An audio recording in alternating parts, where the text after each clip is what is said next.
Born to run, baby. Born to run. Welcome to the De Leon. Hello again, this is Rob with the De Leon Hobby Garage, and today's topic is slot car track layouts. If you followed my channel from the very beginning when I started to build my first track layout, I built what I thought was going to be a decent sized track, and the table I had put together is about 12 by 6 feet, and it fit in my garage with a little bit of extra room to be able to get through and to move it around. If we wanted to walk past somebody, you can have a little bit of that room. I'm really glad I didn't go larger than that 12 by 6 foot layout, because as I've moved the track from my original house to the new house and putting it into the garage, if I had gone just a little bit longer, it would have not fit this new garage. And it's been basically a whole weekend of pulling stuff out of the garage to make room. The current garage I've got the track layout in is approximately 16 feet by 19 foot deep. The door is a standard garage door, so the track will go in basically on the short side. Once you get it in there, I have to spin everything around so I can push it all the way back to the wall.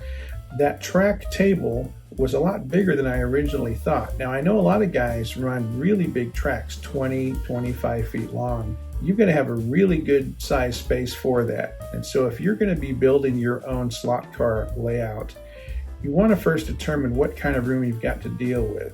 There's certain areas of the country, especially in the United States, where rooms are built really big, or you might have a back room or a back garage where you can go crazy. You can build any size you want.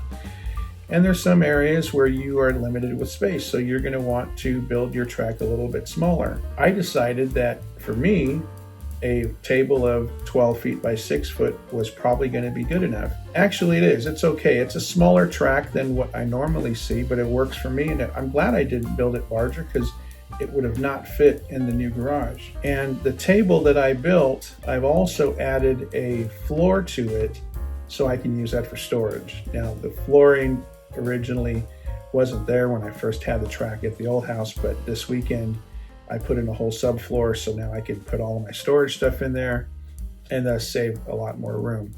After hours of work, I finally got the table in here, and I was able to turn it around and move it into the back wall. It is an absolute mess in this garage right now.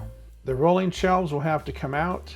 The walls will get a fresh coat of black paint. I will start rebuilding the track and finally get to that landscaping I've never finished.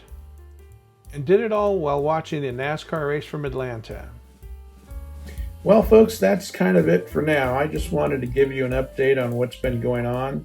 This has been a long journey. Approximately at this point, we're talking about 7 months of moving stuff back and forth.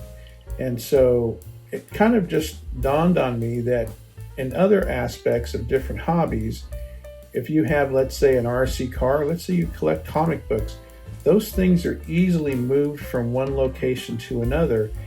But when you have things like a slot car track layout, or maybe let's say a train layout, you never really think about the fact that that dream layout that you always wanted might have to move with you. And in some cases, you might have to leave it behind. And in this climate where people are moving a lot from city to city, from state to state, that might be something you want to take in consideration when you build that layout. Can you afford to move that layout from one location to another, or are you going to have to leave it behind? So just something to think about. So anyway, with all that said, I'm out of here, and I'm going to go back to my hometown tomorrow, go back to work, and I'll be back up here next week. All right. See you later, guys. Bye for now.